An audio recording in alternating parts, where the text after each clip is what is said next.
going on, guys? It's Zach here. Bring guys my fantasy football video. So I'm going over the final 6 matchups of Week 15, going over which players should and shouldn't be in your fantasy football lineups, and in general, just doing my best to help get you guys your lineup set for the first week of the fantasy football playoffs. I'm recording this Thursday night, so I just got done watching the Thursday night football game between the Chargers and the Raiders. It was actually a kind of fun game. It was fun at least watching the Chargers get beat up on.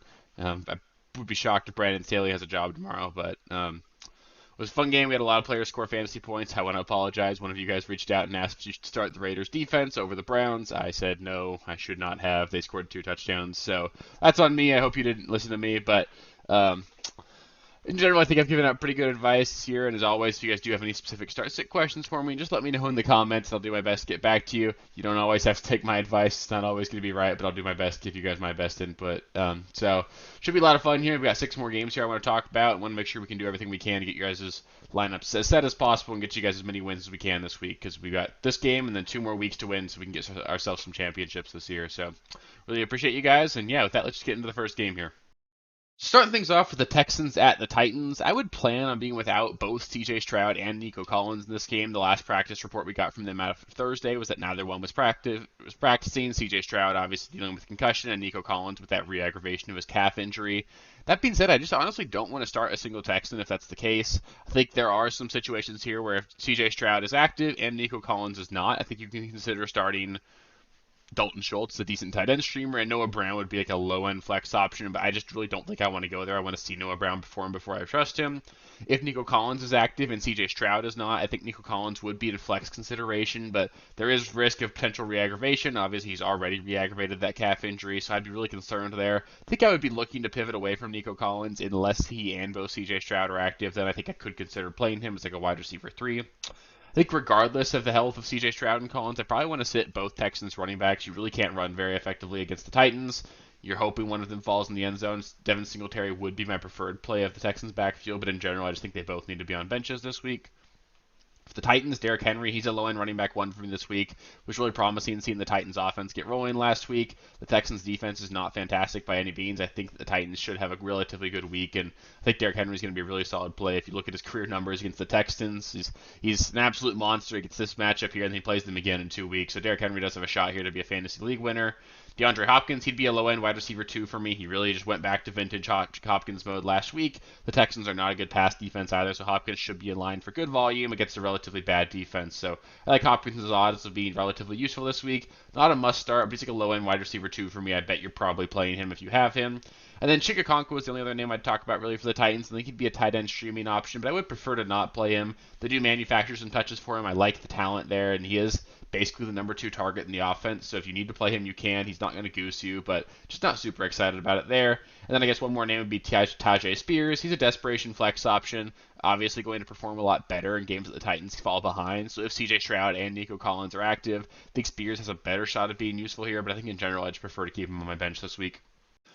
Next, we've got the 49ers at the Cardinals. For the 49ers, it's pretty easy. There's no sense in really spending too much time on them. You're starting CMC, Ayuk, Deebo, Kittle, and Purdy. Purdy being the least necessary start, but he's still a top 8 quarterback for me this week. I'm playing him everywhere I have him. I think all 5 of these guys are just going to be must starts, and there's really nobody else for the Niners to even look at. For the Cardinals, Kyler is going to be a low-end quarterback 1 for me. I do obviously have concerns. This 49ers defense is legit. They're playing out of their minds. Kyler Murray obviously hasn't looked fantastic so far since coming back, although he's obviously a huge upgrade over what they had earlier on in the season. I think Kyler's going to get better and better as the season goes on. He is coming off of a bye, so he should be well rested.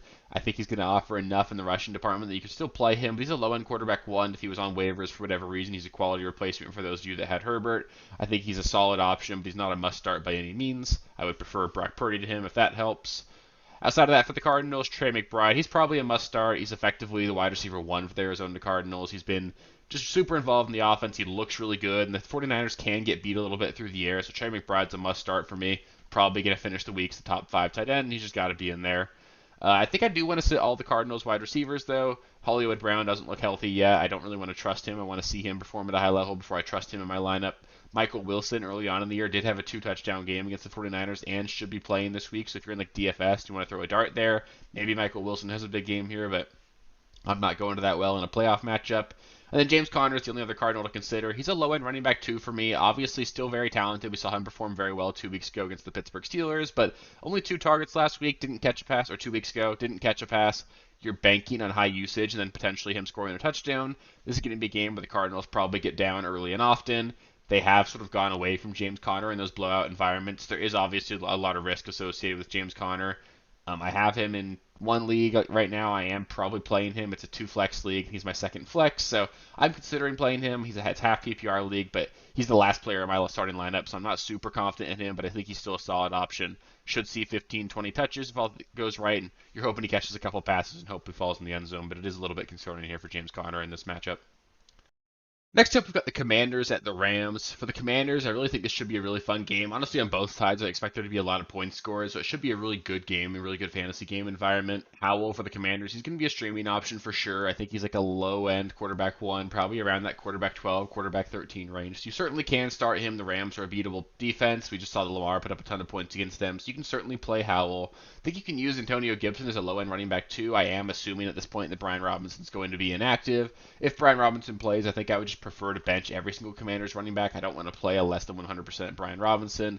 He's touchdown dependent anyway, so I just prefer to bench him if I can.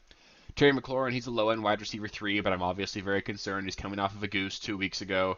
Certainly not an inspiring play, but he's obviously going to be the squeaky wheel here. He came out and complained about his low usage. I will bet they will work to get him the ball and get him involved early. They should. He's their best receiver, or honestly, probably the best player on the team. So Terry McLaurin should be involved. You can play him as a wide receiver 3, but it's concerning. I've got him in one league, and I think I'm playing James Conner over him. So a little bit concerning there, but I think you can use him if you need to. Curtis Samuel, he's a flex option, but probably an only full PPR. He's going to be manufactured touches. I doubt he really scores a touchdown, so you're probably looking at 5, 6 targets. They'll be close to the line of scrimmage. He'll probably catch most of them, potentially has some yards after the catch and performs at a high level, but he's a low-end option, no real ceiling there for me, so I think you can play him, but only in like 12-team leagues and obviously full PPR. Moving on to the Rams, Matthew Stafford, he's my favorite stream this week. I think he's a really great play. I have one league where I have Patrick Mahomes. I picked Matthew Stafford up. We spent the rest of my fab on him. I'm going to be playing Matthew Stafford in a huge playoff matchup over Patrick Mahomes. So that's sort of just me putting my money where my mouth is there. I think Stafford's in line for a huge week. Outside of that, for the Rams, Kyren, Puka, and Cooper Kupp, they're all must starts. Kyren's obviously got a shot to be the running back 1 of the week this week. Puka and Cooper Kupp both should put up really good numbers as well. This Commanders' pass defense is absolutely atrocious. I think the Commanders are just really going to get thrown all over this week. The Rams should have a really great game. Then Demarcus Robinson, he's a deep league dart throw. He's a popular waiver ad this week. I don't really want to go there, but he will be the third wide receiver for this team. I don't expect Tutu Atwell to suit up, so you could use Demarcus Robinson in like a 14-team league or deeper, but not super excited about him at all. I guess the one other name I'll talk about, I skipped over for the Commanders, Logan Thomas, should be involved. You can stream him at the tight end position if you want to. I've got one league where I have him and Isaiah Likely. I'm playing Isaiah Likely over Logan Thomas, but it wasn't like a super easy decision for me. So that's sort of the tier he's in. He's not going to goose you. He'll be involved. Obviously got a shot to score, but I don't think there's any real ceiling there for Logan Thomas. But should see 5, 6 targets and be relatively useful. So he probably won't goose you, and then sometimes that's all you're looking for out of the tight end position. Next, we've got the Cowboys at the Bills. For the Cowboys, Dak and CeeDee, they're obviously must-starts. They're playing at an elite level. Dak's obviously got a shot to win the MVP. CeeDee Lamb could honestly win Offensive Player of the Year. Probably not, but he's obviously in the conversation. You're playing both those guys for sure. Tony Pollard, he's a top 15 play. This Bills run defense isn't that bad, but Tony Pollard's been much more involved lately. He looks better, obviously, as well. I think Tony Pollard's going to be involved, and I can't imagine you're sitting him. Jake Ferguson for the Cowboys, he's a low-end tight end 1 for me. The Bills can get beat with the tight end position. Jake Ferguson's extremely involved. Obviously had a couple big plays last week. I think you're playing him as a low-end tight end 1, but he's not a must-start by any means. Brandon Cooks, he's a low-end flex play for me, but I would prefer to sit him. It's just a little bit unpredictable. I can't confidently tell you that Brandon Cooks is going to have a big game. You're hoping he comes through with one big play or a touchdown. He certainly could. I do think this game could turn into a shootout, so you can play Brandon Cooks, but there's obviously a lot of risk there. I don't think I'm super confident in it. For the Bills, Josh Allen, James Cook, and Stephon Diggs, I think are all going to be must-starts for me. Diggs obviously being like the main question mark there, given how bad he's been over the last month. But I think this game turns into a shootout. Like I said, I don't think the Bills will be able to stop the Cowboys, and the Bills' offense is good enough that I don't really think the Cowboys' defense can stop them either. So I think there'll be a lot of points in this game. I think Stephon Diggs obviously got to be in lineups. He's someone that I'm just not going to bench in the fantasy playoffs. I also want to mention that I kind of do want to start Gabe Davis this week. Obviously, it's a huge risk. He just goosed last week. It's like his third goose in 6 weeks, but I am starting him over Jordan Addison and Brandon Cooks in the one league. I have him and I'm playing him, so that's sort of the tier he's in. It was a tough decision for me, but I think I'm going to lean Gabe Davis there. Just keep that in mind, though. There's obviously a ton of risk. If you're a huge favorite in your playoff matchup or something, don't play him. Don't put yourself in a spot where he could give you a 0 and make your game way closer than it needs to be. But I think he's got upside. I think he probably scores a touchdown this week. It's a scary proposition, but I'm pretty confident that he's going to have a good week here. And then Dalton Kincaid, he's a top 10 play if he's active. He is dealing with an injury, but if he plays, I think you're playing him. The Cowboys defense is really good, but I think you're going to play Dalton Kincaid. He's involved enough. They're manufacturing touches for him, although I am a little bit concerned with him in this matchup. On top of the fact that Dawson Knox is back, they ran a lot more two tight end personnel, so it didn't really cut into Dalton Kincaid's routes as much as it cut into Khalil Shakir's, but some of those tight end targets will go to Dawson Knox now, so a little bit of a lower ceiling for him going forward, but I think you could still use him as a tight end one right now. Next, we've got the Sunday night game between the Ravens and the Jaguars. For the Ravens, Lamar is going to be a must start. We saw that ceiling performance last week. He had 70 rushing yards, threw for 3 touchdowns. That's the kind of performance you can have. This Jaguars pass defense is absolutely awful. I think Lamar is going to have a great game, probably going to be a top 3 quarterback on the week for me, so there's no way you're benching him. Zay Flowers and Odell Beckham Jr., they're going to be wide receiver 3 or flex options for me. Zay Flowers, I think I prefer him in full PPR. OBJ, probably my preference in the other formats. OBJ gets used a lot more downfield. He's off the injury report this week. He looks good. He's playing well. Zay Flowers is involved as well. I think you can play both of them, but I think I'm more confident that Zay Flowers will be decent, but I think if you need ceiling, OBJ is the much better play. Isaiah Likely, he probably should be started. He's performing at a good high level. Obviously, most of his points last week came on sort of a broken play, a 50-yard touchdown. If you take that out, really wasn't all that involved. But he's a good player. Tight end position's a wasteland, so if you have him, I think you're starting him. Like I said, I've got him and Logan Thomas in one league. I'm playing Isaiah Likely in that matchup. I think I would bench all of the Ravens running backs, though. Keaton Mitchell would be the running back that I'd want to look at. But this Jaguars run defense is actually pretty good. The way you beat them is throwing the ball through the air. Keaton Mitchell didn't get enough touches last week for me to be confident in him. Justice Hill is still involved. It's just a growth 3 running back backfield, and I just don't really want any part of it. For the Jaguars, Travis Etienne, he's a must start for me. The Ravens defense is fantastic, but Travis Etienne's a workhorse running back here. They'll give him the ball in the screen game. He'll obviously be involved. Got a good shot to score. You're playing Travis Etienne. Calvin Ridley, he's a wide receiver 2 for me. A low-end wide receiver 2, but I sort of think this game could turn into a shootout. Ravens defense, however, is really good. I know last week they did get themselves into a really high-scoring game against the Rams, but I think a lot of that was just how well the Rams are playing. I still believe in this Ravens defense, so I'm not super excited about the matchup, but Calvin Ridley, he's a boom-bust wide receiver 2 option. I'm probably playing him, but understand that there is risk associated with it. He could obviously give you a bad performance any given week. Evan Ingram, he needs to be started. He's basically the check down easy button for this Jaguars offense right now. He's going to get a ton of targets. They'll be close to the line of scrimmage. He'll catch a lot of them, especially in PPR formats. Evan Ingram's got to be started. Zay Jones, he's a low-end flex option for me. Saw 14 targets last week. It's a tough matchup against the Ravens, but they will probably be trailing in this one. I think there will be a lot of points scored in general. Trevor Lawrence didn't look great at all last week, but he's at least playing, so it does give this offense a little bit more ceiling. Zay Jones, you can play him, but I'm not super excited about it. I'd only be looking at him in like 12-team and deeper leagues. And then Trevor Lawrence, he's a low-end quarterback 1 option. Obviously, he's been like the quarterback 3 over the last 3 weeks, which is sort of shocking if you just imagine how well he's actually played over the course of the season. He hasn't been all that great, but he's been involved the last 3 weeks. The touchdowns are breaking right for him. This should be a game where they're playing from behind. They'll probably need to throw the ball quite a bit. So I think you can stream Trevor Lawrence, but there's obviously a lot of risk. The Ravens defense is legit. It could be a really low-scoring game, at least for the Jaguars side of the ball. So I don't want to be playing Trevor Lawrence, but if you have to, I think he's not the worst option this week. And then the last game of the week here, we've got the Monday night matchup between the Philadelphia Eagles and the Seattle Seahawks. For the Eagles, I think it's pretty easy. Jalen Hurts, DeAndre Swift, A.J. Brown, and Devonta Smith, they're all going to be must-starts for me. The Seahawks defense has looked absolutely awful over the last month. The Eagles offense is going to look to get right in a bit of a bounce-back matchup, bounce-back spot for them after getting sort of blown out by the Dallas Cowboys. So the Eagles, you're starting all of those guys. Dallas Goedert, he's a low-end tight end 1 for me this week.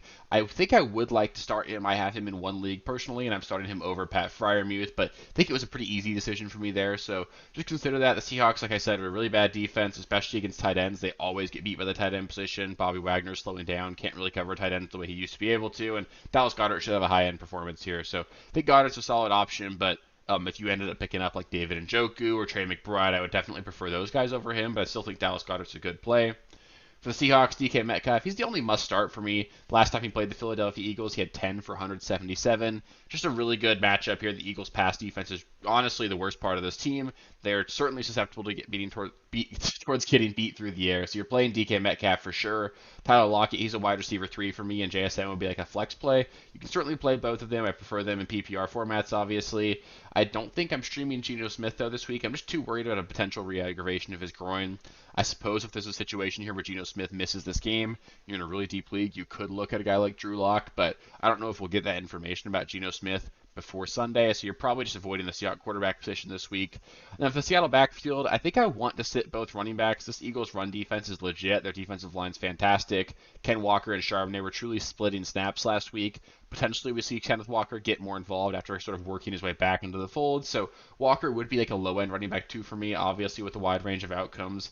As Kenneth Walker tends to have, he's obviously a home run hitter, so he's going to put up either a really bad game or a really good game, whether or not he comes through with that one big play. I'd prefer to sit both of them. I don't think anyone's going to be super involved enough to trust. And like I said, I think the Seahawks are going to get beat pretty handily here. They'll probably be playing from behind. They'll have to throw the ball a lot, and I just don't really want to be super involved with this Seattle backfield this week if I can avoid it.